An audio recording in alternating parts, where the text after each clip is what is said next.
रुके न तू, थके न तू, झुके न तू, थमे न तू, कर सिंह सी दहाड़, साथ तेरे वो कालों का काल। शिव लेकर आया एक ज्योतिर्मय क्रांति की मशाल। शिव लेकर आया एक ज्योतिर्मय क्रांति की मशाल।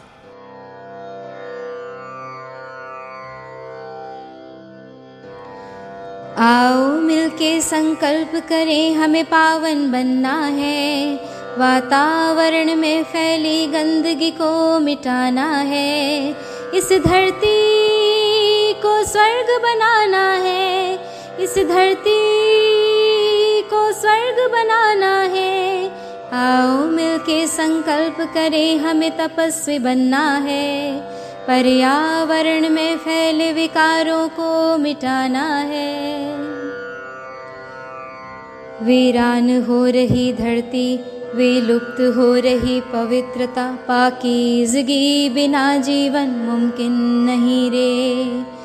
वीरान हो रही धरती, विलुप्त हो रही पवित्रता, पाकीज़गी बिना जीवन मुमकिन नहीं रे। हमें पावन बनना है, दुनिया को बचाना है।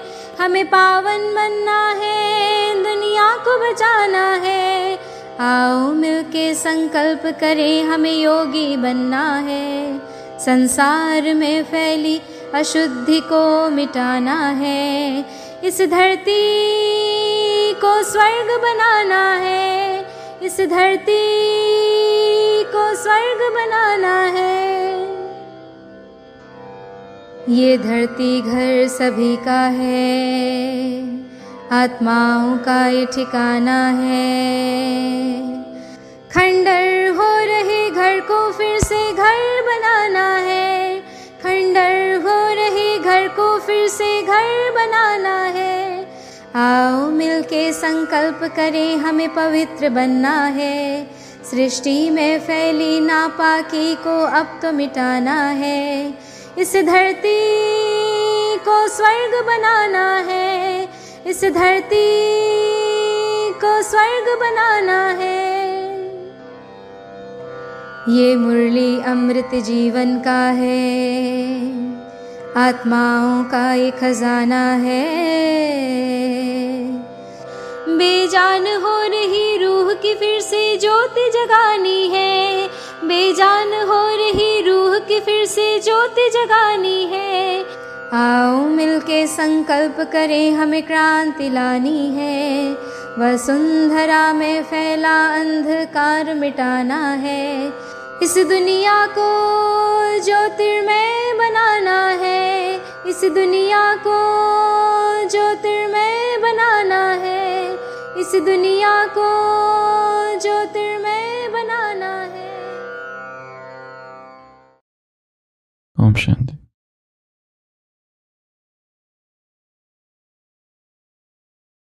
प्राणनाथ अनाथ सखे,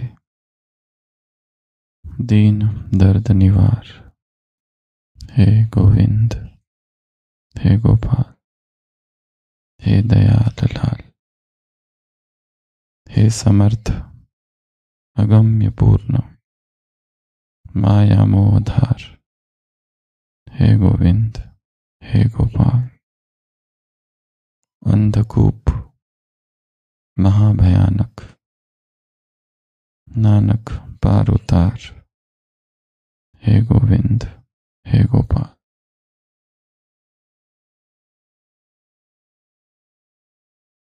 अंधकूप, ये अंधकार बहुत भयानक है। नानक पार उतार। अध्यात्म की यात्रा अज्ञात की यात्रा है, छलांग लगाने की यात्रा, अकेले की। और इसमें क्या मिलेगा, कौन मिलेगा, कौन सी परिस्थिति आएगी, पता नहीं। अंधकूप महाभयान, नानक पार उतार। हे गोविंद, हे गोपाल।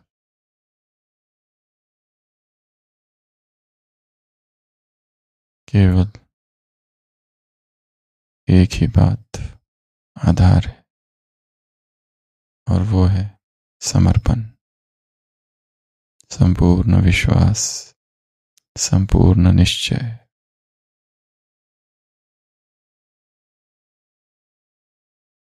विजय में निश्चय।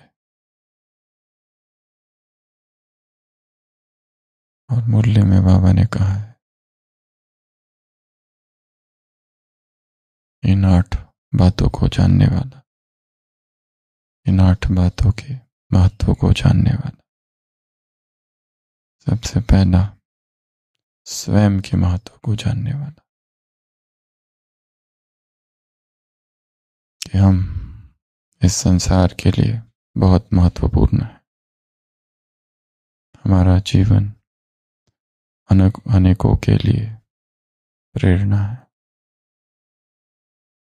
दूसरा, स्वयं की शक्तियों को जानना। तीसरा, दूसरे पुरुषार्थियों को के पुरुषार्थ को नंबरवार जानना। चौथा, ज्ञान के दान के महत्व को जानना। गुण के दान के महत्व को जानना। स्वयं के समय के दान के महत्व को जानना। कर्मों को जानना। और लास्ट और 8वां, स्वभाव संस्कार को जानना।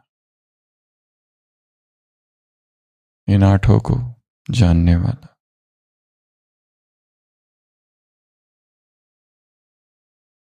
एक प्रकृति बाहर है और एक प्रकृति भीतर है। एक जगत बाहर है, एक जगत भीतर। मैक्रोकॉस्म, माइक्रोकॉस्म, एक कॉस्मोस, एक सृष्टि बाहर है और एक सृष्टि भीतर है। भीतर की सृष्टि की स्टडी, स्वयं को जानना। दूसरा, स्वयं के महत्व को जानना। जो दूसरी आत्माएं हैं उनको भी जानना। उनके पुरुषार्थ की रूपरेखा को जानना। चौथा, गुण के दान को जानना। ज्ञान धन के दान को जानना। स्वयं के समय के दान को जानना। कर्मों को जानना और स्वभाव संस्कारों को जानना। इतनी चीजों को जानना है, तब कहा जाएगा उसे बाप समान। इस मुरली में बाबा ने 3 कैटेगरी बताई है। एक वो आत्मा है जो समान है, एक वो जो समीप है, और एक वो जो सामने है।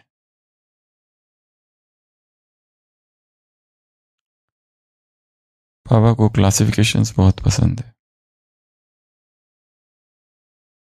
3 प्रकार, 4 प्रकार, 2 प्रकार, क्योंकि उसे दिखाई दे रहा है कि सभी समान नहीं है, सब अलग अलग है। जो समान है वो जब चाहे जहां चाहे 1 सेकंड में खुद को वो कर सकते हैं। पर जो समीप है उनको कुछ घड़ियां लग जाती है, और जो सामने है उनको घंटे या कुछ दिन लग जाते हैं।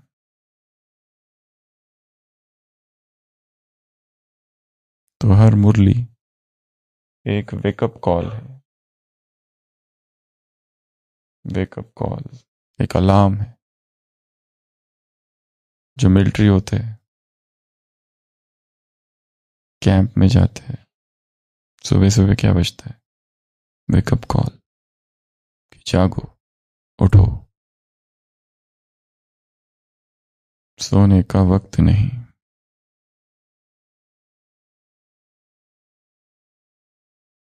अध्यात्म अर्थात सतत जागरण। दूसरी इसी मुरली में बाबा ने कहा है, अटेंशन, होशियार।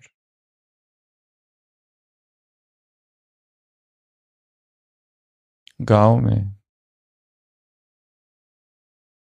लोग जब बैल खरीदने जाते हैं तो बैल अच्छा है कि नहीं वो जानने के लिए एक काम करते हैं। कौन सा? उसकी पूंछ को पकड़ते हैं। जो सुस्त बैल होते हैं, ठंडे बैल होते हैं, वो जैसे ही पूंछ को हाथ लगाया पूरे शरीर को ढीला छोड़कर नीचे लेट जाते हैं। ऐसे बैलों को नहीं खरीदना चाहिए। पर जो फुर्तीले बैल होते, शक्तिशाली बैल होते, जैसे उनके पूंछ को हाथ लगाया वो उछलते हैं, चिढ़ते हैं, लात मारते हैं।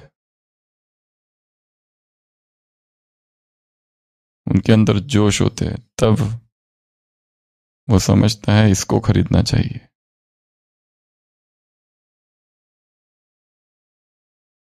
और जो ढीले होते हैं उनको नहीं खरीदना चाहिए, वो सुस्त है। उसकी उपमा अध्यात्म से की जाती है। यहां पर भी दो प्रकार के बैल हैं, एक सुस्त एक चुस्त। सुस्त पुरुषार्थी जैसे चूड़ा होता है दूध में भिगोया हुआ, गरम, नरम और ठंडा, वो है सुस्त पुरुषार्थी।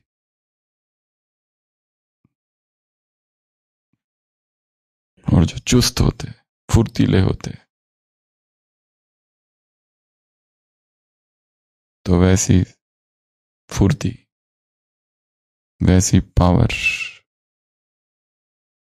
वैसा जोश, वैसा अटेंशन, ऐसे होशियार बनना है। ये मार्ग सतत स्वयं को जगाने का मार्ग है। ये दूसरी मुरली है, उसमें बाबा ने वार्निंग दी है। एक एक सेकंड,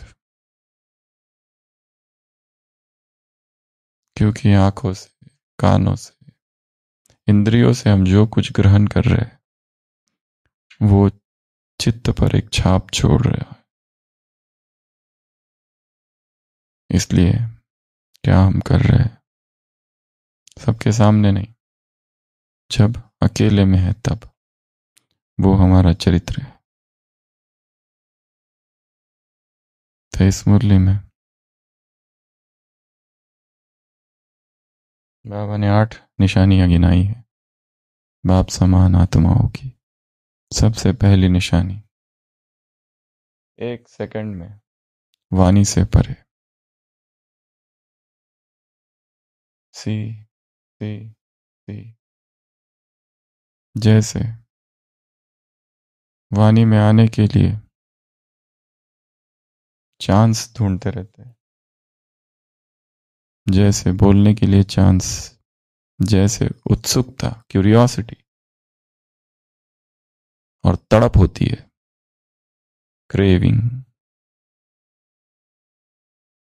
बोलने के लिए, स्पीच के लिए। क्या क्या है? चांस, कि हमको चांस मिल जाए, तड़प, क्रेविंग, और उत्कंठा, क्यूरियोसिटी। वैसे क्या वाणी से परे जाने के लिए ये तीनों है कि कब चांस मिले और चुप हो जाऊं, कब चांस मिले उत्कंठा, उत्सुकता, वाणी से परे जाने की, और तड़प, आवाज से वैराग्य। मौन योग, राजयोग का एक नाम क्या है? मौन योग। मौन साधना है, इसमें वाणी का कोई काम नहीं। चित्रों का कोई काम नहीं, मूर्तियों का कोई काम नहीं, गीतों का कोई काम नहीं, लाइट का कोई काम नहीं। ये यात्रा तो भीतर की है। तो सबसे पहली निशानी, 1 सेकंड में क्या करना? वाणी से परे, आवाज से परे, साउंड से साउंडलेस, साउंडलेस वर्ल्ड में प्रवेश, जहां शब्द नहीं, जहां शोर नहीं।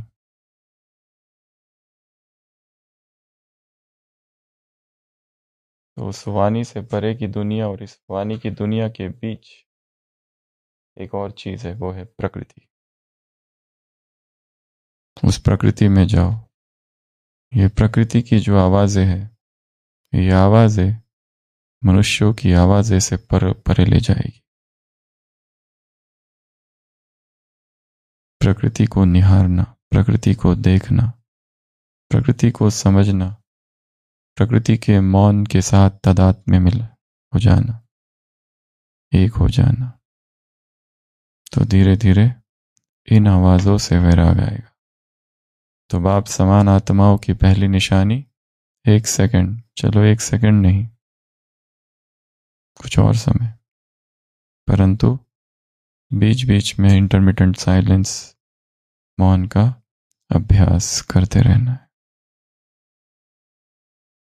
आवश्यकता है तो बोलो, आवश्यकता पूरी हुई चुप।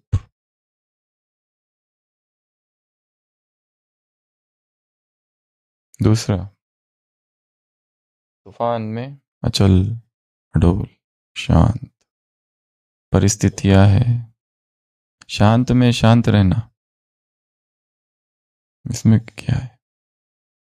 अचल अडोल है, सब ठीक चल रहा है, परंतु परिस्थितियां विकराल है, बड़ी परिस्थितियां, बड़े पेपर, उसमें अचल है, उसमें अडोल है, उसमें अंगत समान है, उसमें शांत है, प्रभाव से मुक्त, मुक्त प्रभाव से परे, नो रिएक्शन, भीतर शांत। ऊपर से ये दिखा भी रहे कि हलचल है, परंतु वो हलचल उसी तरह है जैसे समुद्र के ऊपर की हलचल। भीतर कैसा है? वो प्रशांत।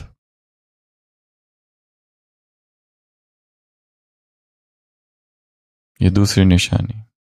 तीसरी निशानी, कई कारण हैं, पर सभी कारणों के बीच निवारण रूप।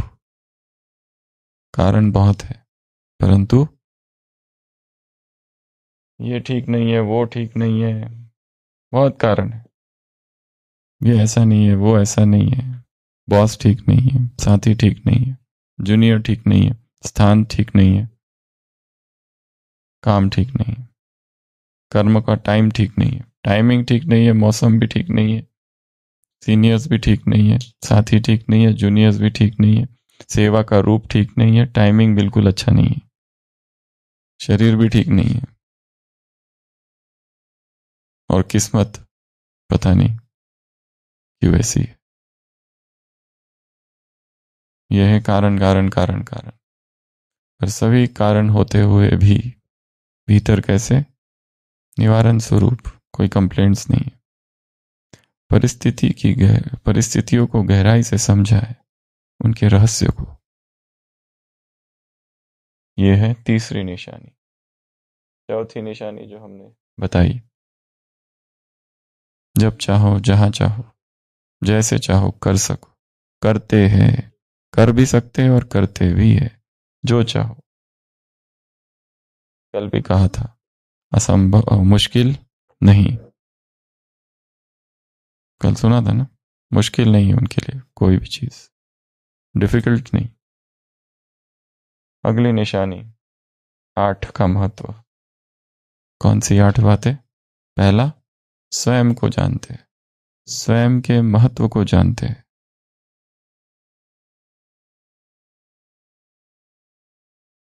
एक व्यक्ति खुदकुशी करने निकला, बस अभी जा ही रहा था कि उसे कोई मिला एक योगी।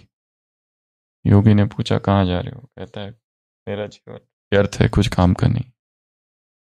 वो कहता है ठीक है, अब तुम जा ही रहे हो तो एक काम करो, मुझे अपनी एक आंख दे सकते हो, मैं 5,000 रुपये दूंगा। कहते हैं एक आंख कैसे दूं? तो कहते कोई नहीं, दोनों आंख दे दो, 20,000 रुपये दूंगा। ये तो मैं नहीं दे सकता। वो कहता है एक हाथ दे दो, एक काट के। तो मैं नहीं दे सकता। तो वो कहता है तो ये सब कीमत कितनी है फिर तुम्हारी सबका, और तुम क्या करने जाओ? और तुम कहते हो कि मेरा कोई इंपॉर्टेंस नहीं है, ये तो तुम दे नहीं सकते। फिर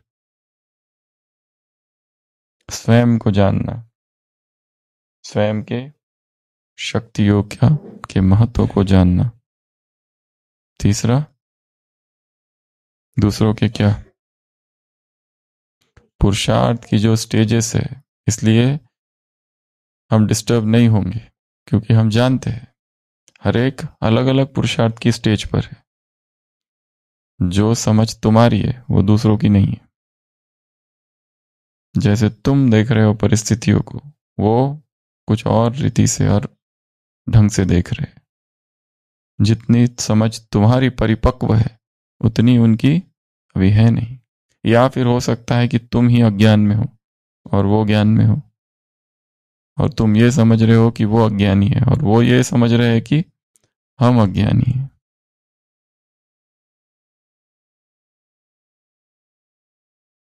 कुछ भी हो सकता है दोनों में से, या तो हम महामूर्ख है या वो, या फिर दोनों ही।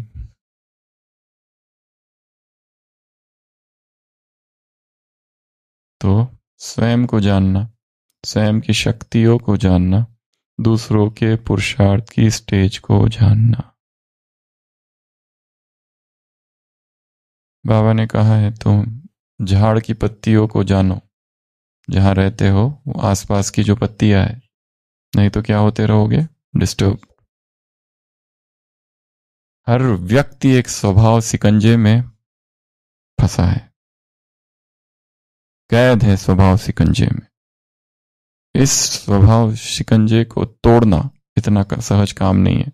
स्वभाव एक कैद है, ये शिकंजा है एक, जिसमें वो कैद है, आबद्ध है, उसमें गिरफ्तार है वो।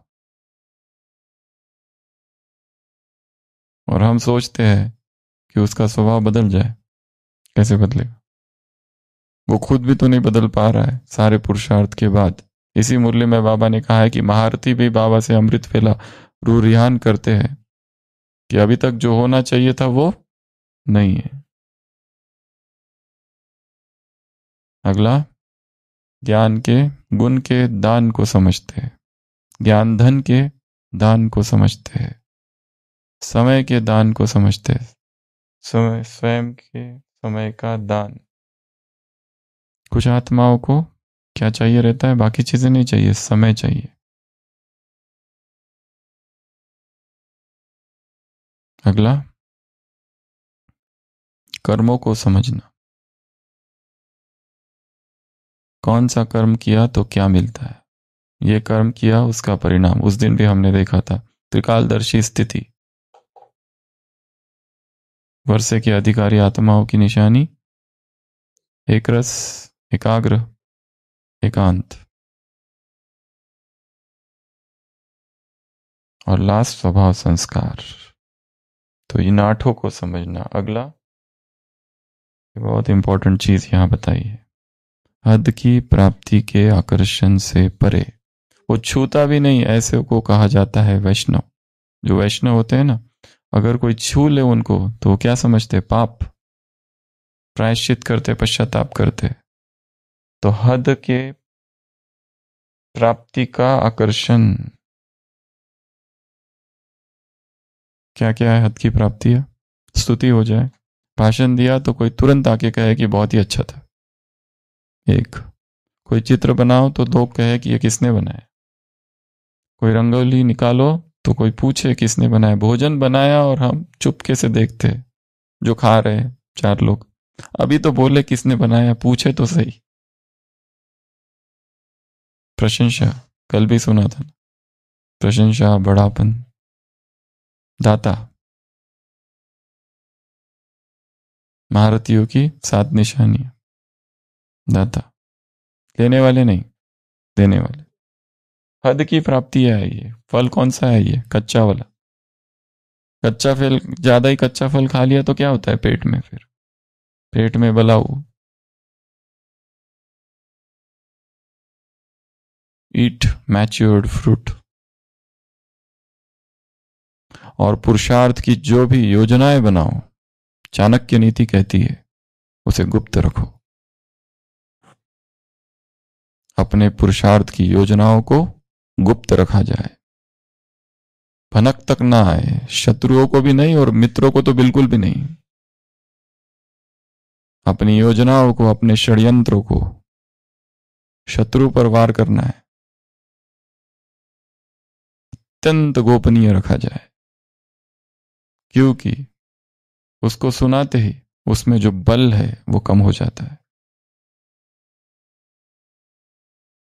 इसलिए मुझे क्या पुरुषार्थ करना है, क्या रणनीति बनानी है, अपनी कमजोरी पर, अपनी कमजोरी का अपने दुश्मन को पता नहीं चलने देना।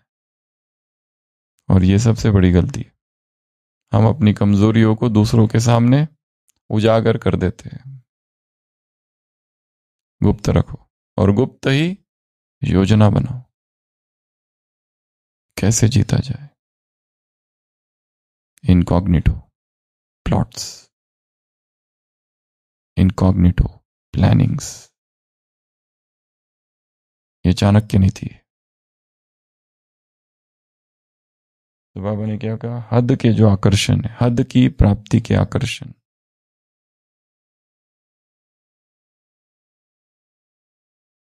इससे परे, ये टच भी ना करे।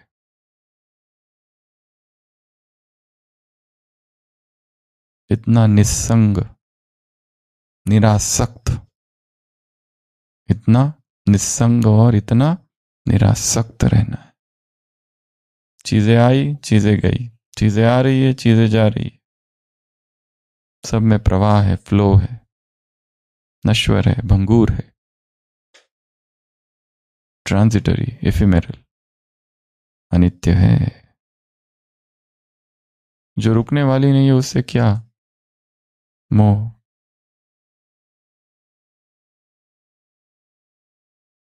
हमें तो उसको ढूंढना है जो नित्य है, जो शाश्वत है, जो ध्रुव है, कुटस्थ है, स्थिर है। ध्रुव तारा कल कहा था ना,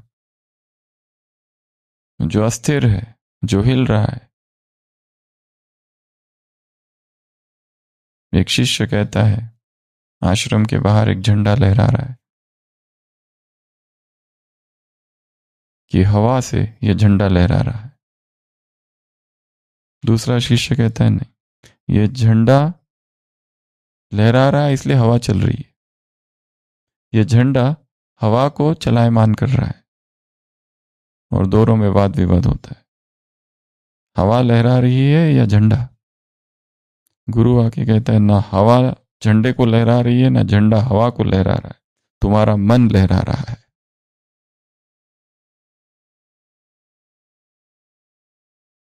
न ये सत्य है, ना वो सत्य है। एक व्यक्ति है, उसका पुत्र बीमार पड़ गया, उस पुत्र से बहुत प्यार है, सारे प्रयास करता है, दवा दारू सब कुछ करता है, उसके बाद में भी पुत्र की मृत्यु हो जाती है। पर मृत्यु होने के बाद में भी वो पिता अचल अडोल है। वो दूसरों को सांत्वना देना, कोई नहीं कोई नहीं, ठीक है, ऐसे होते रहता है, जो आया है वो जाएगा। और दूसरे दिन टाइम पर अपने काम पर भी जाता है, काम से आता भी है, पत्नी को भोजन के लिए कहता है, पत्नी रो रही है, कहते कैसे पिता हो तुम, जरा भी नहीं है तुमको। पुत्र कल ही मरा और आज भोजन भी मांगते हो, ड्यूटी पर भी जाते हो। वो कहता है, मैंने कल रात एक स्वप्न देखा जिसमें मैं एक राजा था, मेरे 10 पुत्र थे, और जैसे ही जागा वो पुत्र तो चले गए, मैं किसके लिए रोऊं। ये इधर का एक बेटा मरा, या जो जो मेरे 10 पुत्र थे स्वप्न में वो जो चले गए। जैसे ये जो जगत है, या ये सत्य है, या जो स्वप्न में जो जगत देखा वो सत्य है। जागृति में जो है वो भी मिथ्या है, और जो स्वप्न में देखा वो भी मिथ्या है। ये भी और ये भी दोनों ही स्वप्न है। वो भी स्वप्न है तो ये जगत भी स्वप्न है। केवल आत्मा ही सत्य है। ये जो दिखाई दे रहा है एक मुरली है जिसमें बाबा ने यह शब्द प्रयोग किया है, ये संसार स्वप्नव्रत है। एक ही मुरली है बस साकार। बाकी ये वाक्य शास्त्रों में तो कई बार आया है, वेदांत में। जगन मिथ्या, ये स्वप्न है सारा। ये जो देख रहे हो स्वप्न है।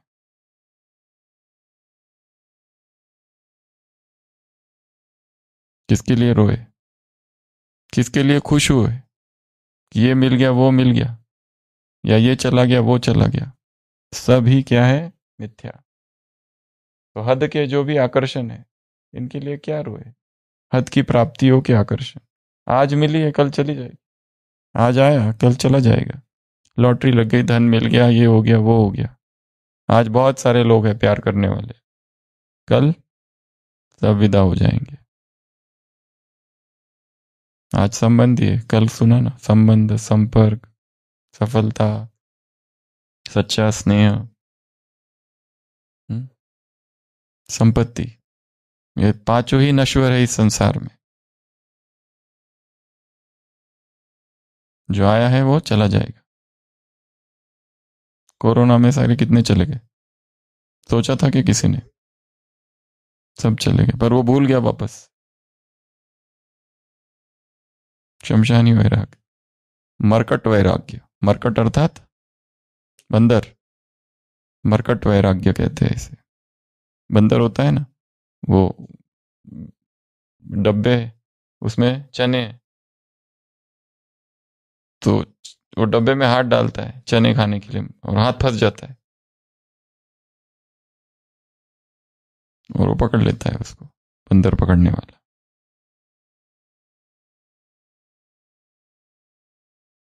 तब उसे, बंदर को वैराग आता है, इसके बाद कभी भी हाथ नहीं डालूंगा। बहुत, ये तो बहुत निकलता ही नहीं हाथ, और बहुत मुश्किल से फिर निकल जाता है, पर थोड़ी देर के बाद फिर चने दिखते हैं, फिर वही। बाइबल में तो इससे भी बड़ा उदाहरण दिया है, अलग प्रकार से। प्रसव पीड़ा, कितनी पीड़ा होती है मां को। मन में विचार आता है बस हो गया अभी, परंतु फिर वही, फिर वही, फिर वही।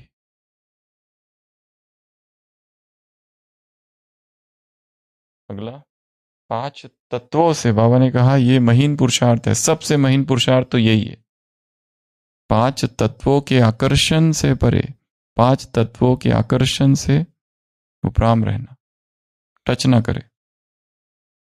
5 विकार तो ठीक है, इस मुरली में बाबा ने कहा ये जो रावण है ना, इसके ये जो 5 है, हम कहते हैं 5 विकार स्त्री के, 5 विकार पुरुष के, इसमें चेंज। ये 5 विकार और ये है 5 तत्व, इसको खत्म करो। ये है दशहरा, ये है विजयादशमी, ये है रावण। ये 5 तत्व अर्थात ये शरीर, इस शरीर का आकर्षण, इसको क्या करे? और सबसे पावरफुल इसकी विधि है शरीर निरीक्षण। ऊपर से नीचे, नीचे से ऊपर, ऊपर से नीचे, नीचे से ऊपर, इस शरीर का स्कैनिंग देखते रहना। स्टेप नंबर 1, इस शरीर के भीतर जो गंदगी है उसका चिंतन। बौद्ध लिटरेचर में 32 प्रकार की गंदगी का वर्णन है। कौन कौन सी गंदगी? ऊपर से चालू करो, ये बाल गंदगी, ये आंखों से जो निकलता है गंदगी, नाक से निकलने वाला म्यूकस, ये पायोरिया जब होता है तो दांतों से कैसी दुर्गंध आती है, ये चमड़ी, उसके नीचे टेंडन, मसल्स, लिगामेंट्स, ये लंग्स, ये लंग्स को बाहर निकाल को देखो, एवरीथिंग, मांस के ये है पूरे, मसल्स, नेल्स, कान से क्या निकलता है? मैल, और इसको बुद्धि के तल पर तो सबने समझा है, पर अनुभव कहाँ किया है? शरीर की नश्वरता का हमने अनुभव किया ही नहीं है। बुद्धि के तल पर तो बहुत अच्छे से समझा है, मैं आत्मा हूं, शरीर नहीं हूं, आत्मा हूं, शरीर नहीं हूं, शरीर नश्वर है। ये किसको पता नहीं है? तो द्वापर से हर व्यक्ति जानता है। द्वापर के ऐसा कोई व्यक्ति नहीं है जिसने ब्रह्मचर्य के विषय में किसी धर्म ने नहीं कहा है, ऐसा हुआ ही नहीं है। ये मोह माया छोड़ो, किसको पता नहीं? जो सबसे ज्यादा डूबा हुआ है वो भी यही कहता है। जो अपने प्रवचन में ये कहता है कि संसार माया है, वो एक एक प्रवचन का कितना लेता है? 1,00,000।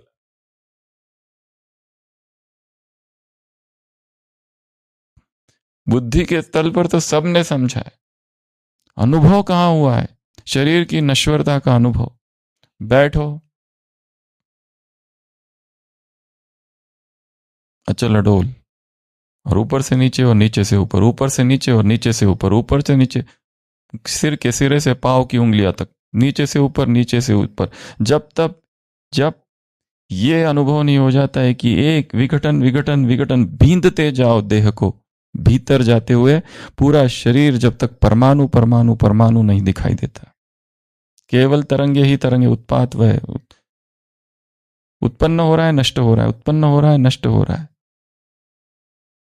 ये शरीर का जो भारीपन है, जो दर्द है, ये क्यों है? देहभान। क्योंकि एक मिसिंग लिंक है। हम कहते हैं आत्मा है और मन, बुद्धि, संस्कार, पर ये जो संस्कार प्रकट होते हैं वो संवेदना के रूप में प्रकट होते हैं, सेंसेशंस। शब्द टकराता है इधर से, शब्द कान से टकराने से विकार उत्पन्न नहीं होता है। देह देह से टकराता है, विकार उत्पन्न नहीं होता है। नाक से गंध टकराता है, विकार उत्पन्न नहीं होता है। जिह्वा से रस टकराता है, उससे वस्तु टकराती है, उससे विकार उत्पन्न नहीं होता है। विकार उत्पन्न होता है दोनों के टकराने से। जो सेंसेशन उत्पन्न होता है, वो सेंसेशन किस तरीके का सेंसेशन है? प्लेजेंट है कि अनप्लेजेंट है? सुखद है या सुखद है तो उससे आसक्ति होती है। बीड़ी, तंबाकू, दारू लिया, उससे कुछ नहीं होता है, परंतु वो लेने से एक संवेदना, एक सेंसेशन उत्पन्न होता है, उससे वो आकर्षण होता है, उसका वो एडिक्शन है। काम विकार किसी स्त्री के या पुरुष के देह का क्या आकर्षण, परंतु वो टकराव से जो संवेदना उठती है, वो संवेदना का आकर्षण है। वो अगर दुखद है, सुई चुबाओ, क्या होता है? मना करता है मन, इसके बाद नहीं, भागते उससे। क्यों? आंख से क्यों भागते? क्योंकि वो दुखद है, क्योंकि ये चुभ रहा है। ऐसे बैठो 1 घंटा तक बिना हिले डुले, पैर में भारीपन आता है। योगियों को देखो बैठे रहते, क्योंकि उनका शरीर में वो भारीपन खत्म हो गया है, शरीर हल्का हो गया है। और शरीर हल्का होना अर्थात वो उन अवस्था में पहुंचे हुए जहां पर ये सेंसेशंस उनके लिए अनित्य है, इसका कोई प्रभाव नहीं है उनके ऊपर। वो दोनों को ही साक्षी भाव से देखते। हमें सुखद और दुखद, सबसे गहरा सबकॉन्शियस माइंड में जो काम करना है, सबसे बड़ा एक ही विकार है, राग और द्वेष। बस इन्हीं पर काम करना है, और वो होगा अंडरस्टैंडिंग से नहीं, पढ़ने से नहीं, ऊपर से नीचे, नीचे से ऊपर, ऊपर से नीचे, ऊपर से नीचे, जब तक पूरा शरीर केवल तरंग अनुभव हो, बस कुछ है ही नहीं। फिर ऐसा योगी तो 1 घंटा क्या 10 घंटे भी बैठे रहेगा बिना हिले डुले, अधिष्ठान स्थिर, और जब चाहे उड़ जाए फूल की तरह। और कोई अगर उठाने की कोशिश करे तो अंगद का पांव जैसा हो जाएगा, उठा ही नहीं पाएगा योगी को। योगी अपनी इच्छा के बिना उठ नहीं सकता अगर कोई उसको जबरदस्ती उठाए तो, क्योंकि अलौकिक शक्तियां निर्माण होने लगती है धीरे धीरे। तो काम इस पर करना है, कौन सा? 5 तत्वों का आकर्षण। फिर ये जो काम विकार और ये खाने पीने की वस्तु है, ये तो ऐसे ही व्यर्थ लगने लगेगी। कुछ भी चीज यहाँ की प्रभावित नहीं करेगी। खाते हुए भी जैसे व्यास के लिए कहा है ना, वो गोपियां आती है, वो कहता है मुझे बहुत भूख लगी व्यास मुनि, तो गोपियां उसे बहुत खिलाती है, वो भी एकदम पेट भर के खाते डकारे लेने लगता है। और फिर जाने का समय होता तो यमुना पूरी उफान पर है। वो यमुना से कहते हैं अगर मैंने एक अन्न का एक दाना भी नहीं खाया तो यमुना मुझे रास्ता दे। यमुना रास्ता देती है, गोपिया सहित व्यास मुनि बाहर। वो तो ये कैसे किया? क्योंकि भोगते हुए भी अभोक्ता की अवस्था है। मन इतनी ऊंची अवस्था में है कि ये सब चीजों का कोई लेना देना नहीं उनको। तो किस पर काम करना है? ये जो शरीर है, ये जो तत्व है, इसका सबसे गहरा आकर्षण है, सबसे गहरा। हमें जरा सा भी दर्द होता है तो हमें उस दर्द को साक्षी होकर देखने का अभ्यास ही नहीं है। वो फिर भी स्थूल संवेदना, हमें तो सूक्ष्म, पहले शरीर के बाहर की संवेदना है, सेंसेशंस, फिर शरीर के भीतर की, फिर भीतर बाहर दोनों, फिर ऊपर नीचे, फिर आगे से बाएं से, शरीर के डेप्थ में उसका टुकड़े टुकड़े टुकड़े विघटित विघटित विघटित करते करते जब तक वो केवल परमाणु परमाणु अनुभव नहीं होते। ये काम यहां करना है। बाहर की वस्तु, ये नहीं खाता, वो नहीं खाता, ये नहीं यूज करता, वो नहीं यूज करता, इससे कोई लेना देना नहीं है। ये तो बहुत ही स्थूल है। हमारे पास क्रिश्चियन सिस्टर्स आती है, वो तो नॉनवेज वगैरह सब खाती है, पर उनका स्वभाव तो हमारे यहाँ के ज्ञानियों से भी अच्छा है। एकदम शांत चित्त, स्थिर।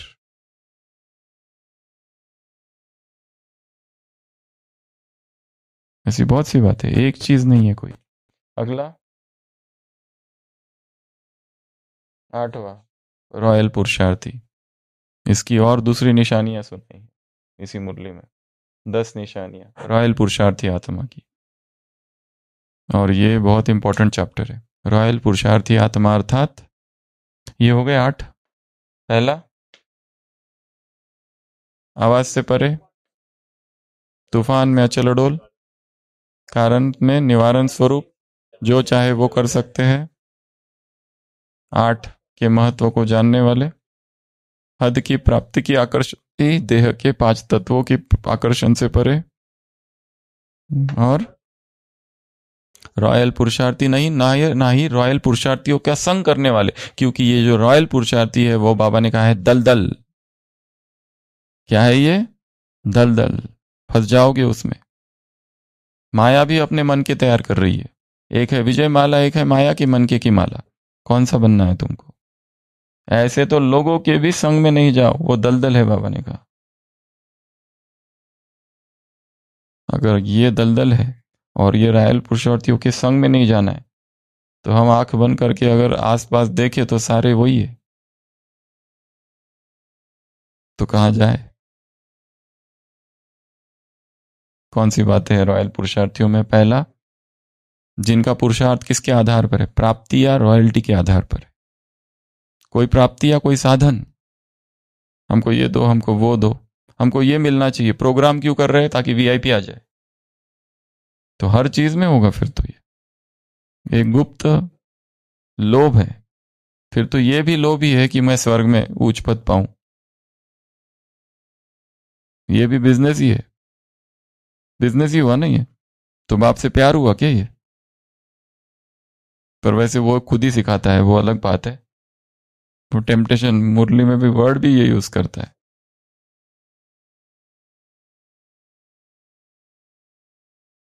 एक मेडिकल साइंटिस्ट पास्कल, हाँ पास्कल, पास्कल बहुत बड़ा एक वैज्ञानिक कभी हुआ इतिहास में, मेडिकल की दुनिया में। मेडिकल हिस्ट्री अगर पढ़ो, 16वीं 17वीं शताब्दी में पास्कल हुआ है।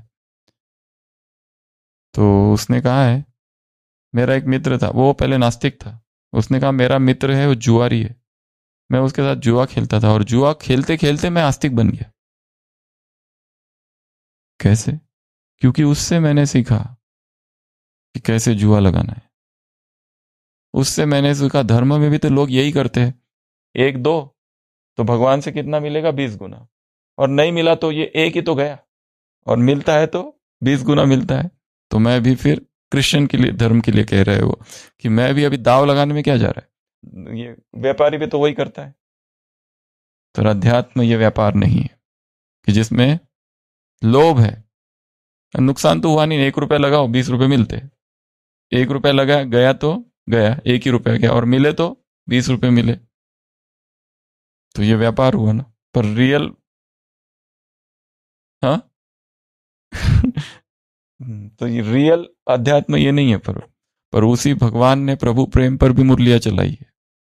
उसी में उसने ये भी कहा है कि ये जो तुम 8 घंटा बोलते हो ना, क्या बाप को 8 बांधते हो क्या, इसमें हद में लाते हो क्या, ये भी कहा है उसने, ये भी मत भूलना। इसलिए रॉयल पुरुषार्थी अर्थात सबसे पहला किस लिए कर रहे हैं, कोई प्राप्ति हो जाए, कुछ मिल जाए, कुछ नाम हो जाए, कोई साधन पर डिपेंडेंट है वो। दूसरा, दूसरी निशानी उनकी रॉयल्टी देनी पड़ती है, उनको देनी पड़ेगी रॉयल्टी, धर्मराज। तीसरा, वो चतुर है, चतुर और बहुरूपी, वो चेंज करते हैं खुद को, जैसे सामने वाली है उस अनुसार अपने आप को चेंज करते हैं।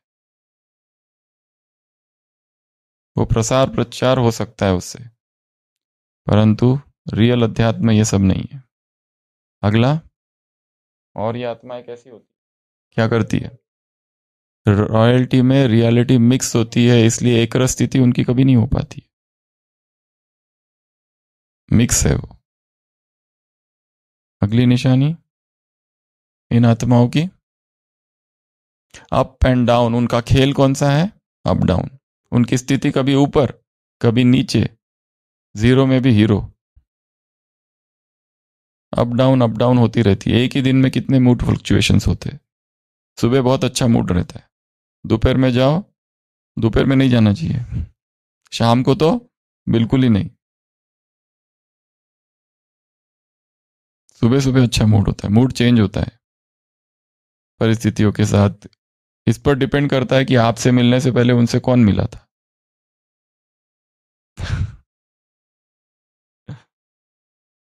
तो up down, mood up down, खेल कौन सा करते हैं वो, अप एंड डाउन का खेल।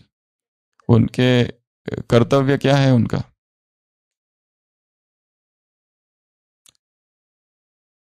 दूसरों को भयभीत कराते हैं।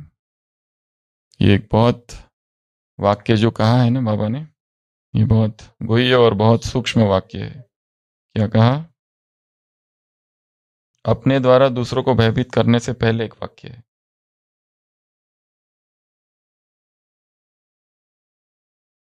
अल्पकाल के मायावी निर्भय रूप।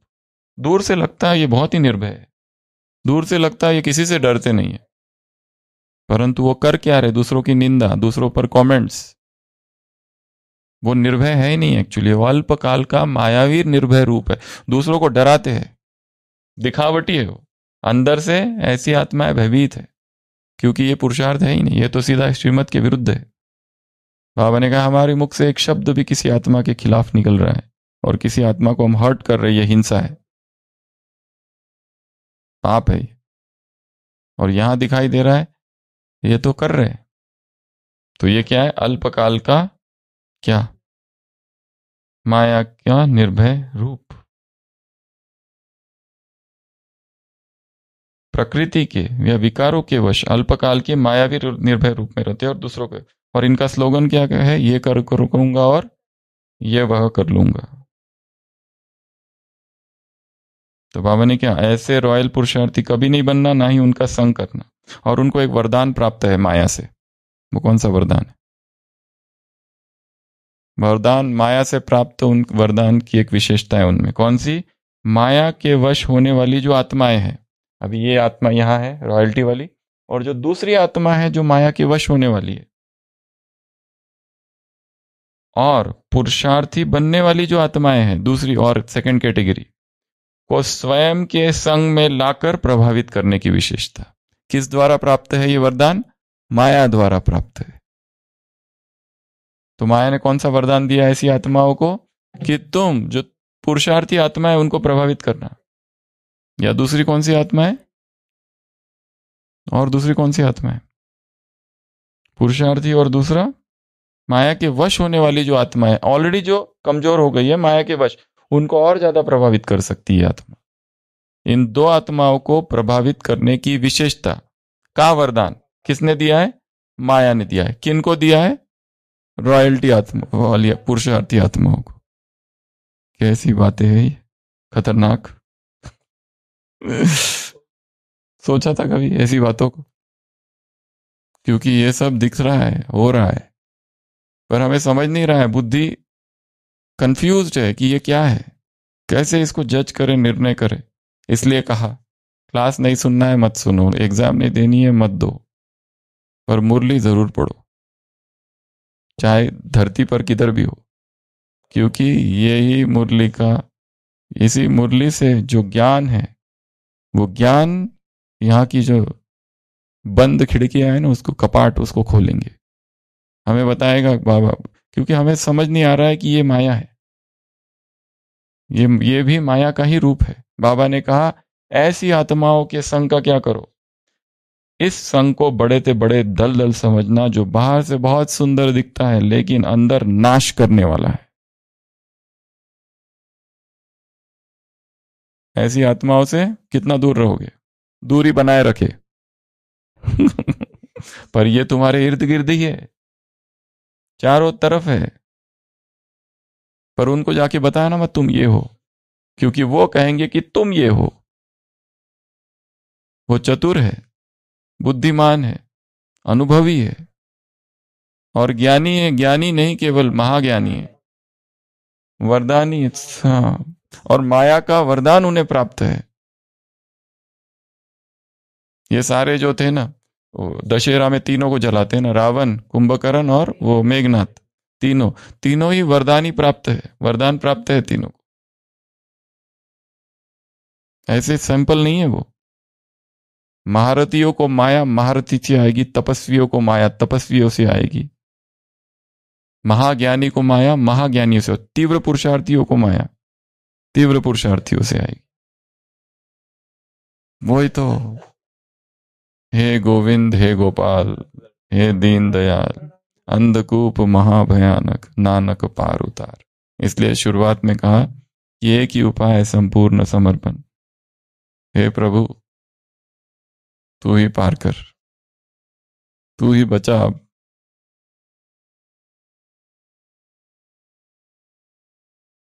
इसलिए माया के रॉयल रूप की सावधानी, ऐसे संग से सदा सावधान और होशियार रहना।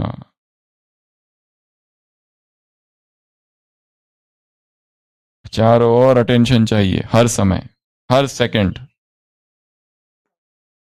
लास्ट लाइन तो ये हो गई पहली मुरली।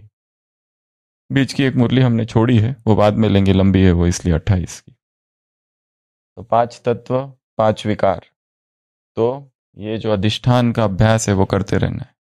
इस शरीर के निरीक्षण का अभ्यास, इस शरीर में गंदगी क्या है, और एक अभ्यास है वैराग्य लाने का। शमशान घाट में जाते हुए जाकर जलती चिताओं को देखते रहना, चाहे कोई भी मरा हो, जाना जरूर। और वहां जाके क्या करना, देखते रहना। नहीं भी चिंतन किया तो भी वैराग तो आ ही जाता है थोड़ी देर के लिए।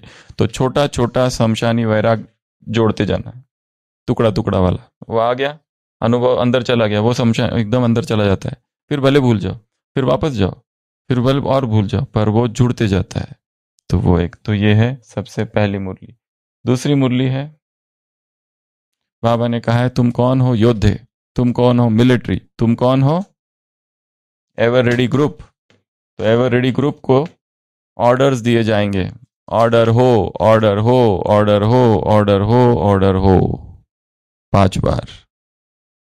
पहला ऑर्डर दृष्टि का ऑर्डर, 1 सेकंड की तुम्हारी दृष्टि क्या कर दे, रूहानी दृष्टि, दिव्य दृष्टि हो जाए, देहभान से परे ले जाए, ये जो अंश मात्र भी नहीं रहे देहभान। दूसरा तुम्हारी स्मृति, तुम्हारी श्रेष्ठ स्मृति दूसरों की स्मृति को परिवर्तन कर दे। तीसरा तुम्हारी वृत्ति, ईश्वरीय वृत्ति क्या कर दे, दूसरों की वातावरण वायुमंडल को बदल दे। तुम्हारी स्थिति दूसरों की परिस्थिति को बदल दे। ये ऑर्डर हो और हो जाए। चौथा, 5वां, तुम्हारा मास्टर रचयिता स्वरूप क्या कर दे, शुभ भावना, तुम्हारा शुभ चिंतक स्वरूप क्या कर दे, आत्माओं को संतुष्ट कर दे, जो भिखारी है उनको संतुष्ट कर दे, और तुम्हारा महादानी और वरदानी स्वरूप ये भी आत्माओं को संतुष्ट कर दे। तो तुम हो क्या, मिलिट्री। और मिलिट्री को 1 सेकंड में ऑर्डर मिले, 1 सेकंड में कर दिखाओ। ऑर्डर मिले, दृष्टि का ऑर्डर, दृष्टि का ऑर्डर, वृत्ति का ऑर्डर, स्मृति का ऑर्डर, स्थिति का ऑर्डर, मास्टर रचयिता का ऑर्डर, शुभचिंतक का ऑर्डर, महादानी वरदानी का ऑर्डर, तुरंत हो जाए ये काम।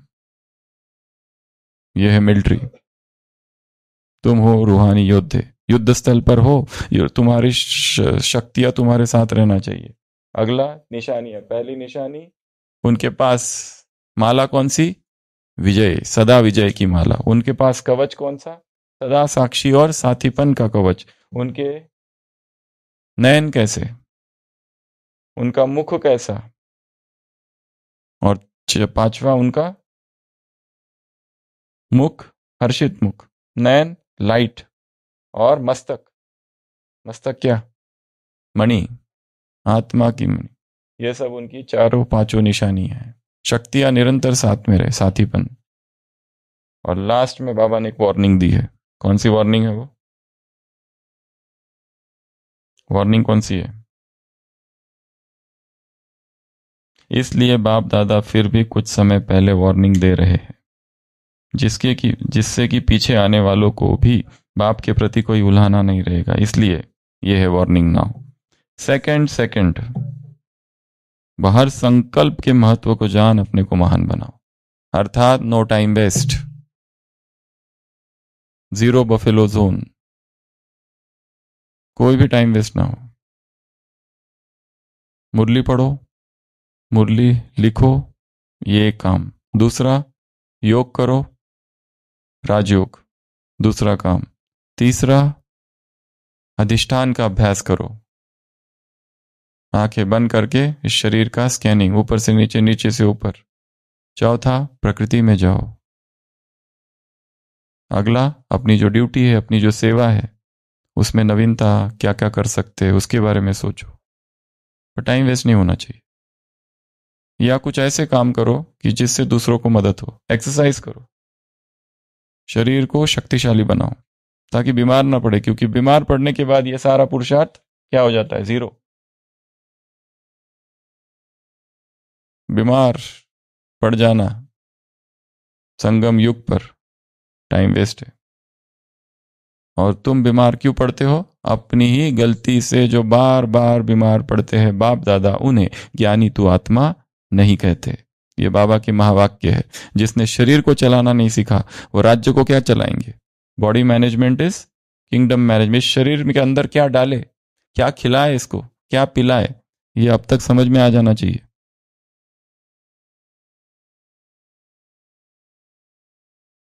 वो तो और दूसरों का ज्यादा टाइम वेस्ट करते हैं। जो लेट आते हैं, दिखाते नहीं है, वो तो और कितनी मेहनत करनी पड़ती है उनके पीछे फिर। और यहाँ आते ही रहते हैं। यहाँ आते हैं सेवाधारी माता है भाई, अपनी सारी दवाइयां बंद कर देते हैं और आधी रात में दूसरों को दौड़ाते हैं।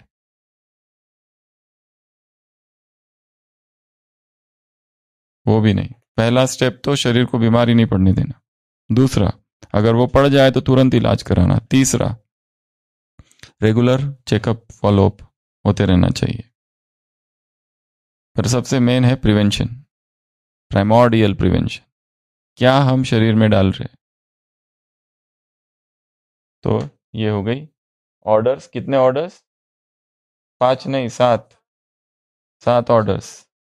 ये 5 तो दिए हुए, ऑर्डर हो, ऑर्डर हो, ऑर्डर हो, ऑर्डर हो। यहां बोल दिया है रचयिता बन, ये करो। यहां बोला चिंतक बन, ये करो। यहां बोला महादानी वरदानी बनो। आत्माओं को संतुष्ट करो। भिखारी तुम्हारे पास आएंगे, भीख नहीं मांगना है। क्या कहा? भिखारी को क्या दे सकते हैं? सांत्वना से कुछ पेट नहीं भरता। तो ये आज का काम है, ठीक है। तो आज हमने क्या क्या देखा? सबसे पहले तो सच्चा दशहरा, अर्थात केवल 5 विकार नहीं, 5 तत्वों से, आकर्षण से भी परे जाना है। तो सबसे पहली निशानी बाप समान आत्माओं की, 1 सेकंड में आवाज से परे। दूसरी निशानी तूफान में शांत। तीसरी निशानी कारणों में निवारण। चौथी निशानी जो चाहे जब चाहे को कर सके। अगली निशानी 8 के महत्व को जानने वाले। अगली निशानी हद की आकर्षण की हद के प्राप्ति की, आकर्षण से परे टच भी ना करे। ये सबसे कुछ नहीं मिलने वाला। कौन सा न्यूट्रिशन है? प्रशंसा में। जो इतना पसंद करते, सब खाने को चाहते, मेरी प्रशंसा हो, मेरी स्तुति हो, मेरा नाम हो, मेरा ये हो, मेरा वो, कुछ नहीं, इस सब में कुछ रखा नहीं है। निस्संग और निरासक्त हो जाना है, असंग रहना, अप्रभावित, ना ही दूसरों को प्रभावित करने की, खुश करने की कोशिश करना, यह भी एक मूर्खता है। किसी का स्तुति कर करके, स्वागत करके, उसके सम्मान में सब करना, यह भी जैसे हम किसी की to be in somebody's good books, trying to be in somebody's good books, यह भी मूर्खता है, कुछ नहीं होने वाला। ये भक्त कैटेगरी है, चाहे अपना बॉस ही क्यों ना हो, फिर बॉस को खुश करना, चापलूसी, हाँ, खुशामदी, इस सब से कुछ नहीं होता है, व्यर्थ है, टाइम वेस्ट है। अगला 5 तत्व और रॉयल्टी वाली आत्मा नहीं बनना, रॉयल पुरुषार्थी आत्मा नहीं बनना, उसकी वो सारी निशानियां। माया का वरदान उनको है, माया का वरदान प्राप्त है, उनका वो आत्मघात वाला पॉइंट भी है उसमें, उनको कर्तव्य क्या है, उनके माया का वरदान कौन सा है, उनको उनका स्लोगन क्या है, उनके बोल क्या है, और उनका क्या, वो धर्मराजपुरी में भी जाएंगे, साधन चाहिए, दूसरों को भयभीत करते हैं माया का, ये सारी चीजें उन आत्माओं की। ये थी पहली मुरली, और दूसरी मुरली में बाबा की वार्निंग, 1 सेकंड भी वेस्ट ना हो, महान बनाओ खुद को, और ये ऑर्डर्स हो तो इसकी प्रैक्टिस करो। और निशानियां क्या क्या, तुम्हारा वो बैच तो अलग ही है, पर यहाँ कौन सा बैच है, यहाँ कौन सा है, सदा विजयी, ये माला, और दूसरा कवच कौन सा, साक्षीपन और साथीपन का, और उसके बाद में मुख हर्षित, उसके बाद में नयन रुहारी, लाइट और माइट, और मस्तक में मणि। तो ये सारी चीजें हैं। हे गोविंद, हे गोपाल, हे दयाल लाल प्राणनाथ। इसलिए अल्टीमेट क्या चाहिए, पर समर्पण, कि बाबा तू ही पार कर, अंधकूप महाभयान, नानक पार उतार, हे गोविंद, हे गोपाल। ओम शांति।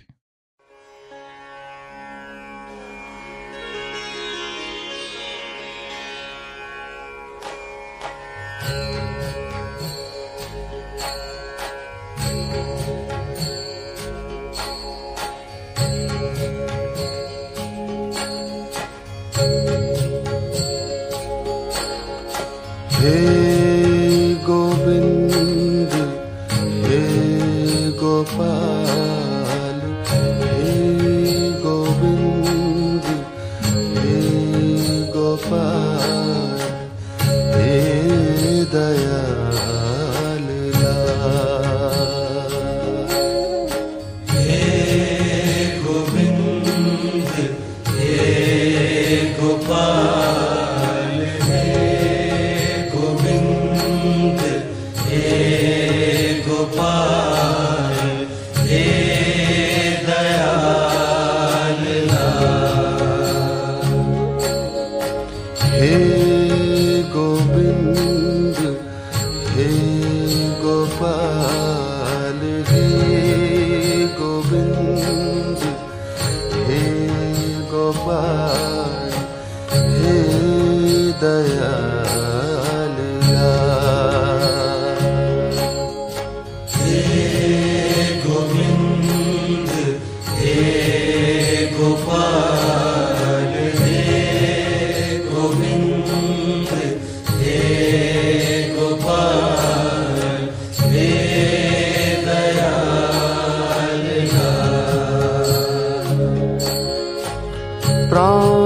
प्राणनाथ अनाथ सखे, प्राणनाथ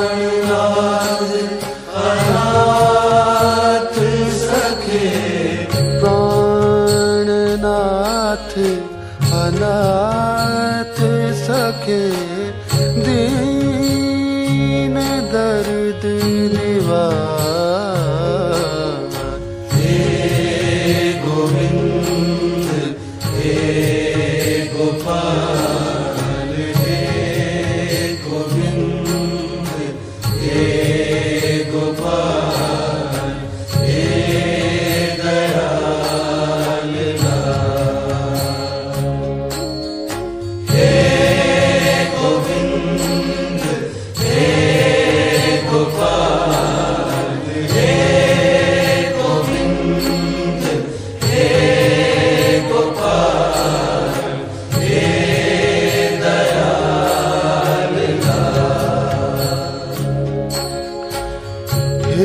समरथ अगम पूरन, हे समरथ अगम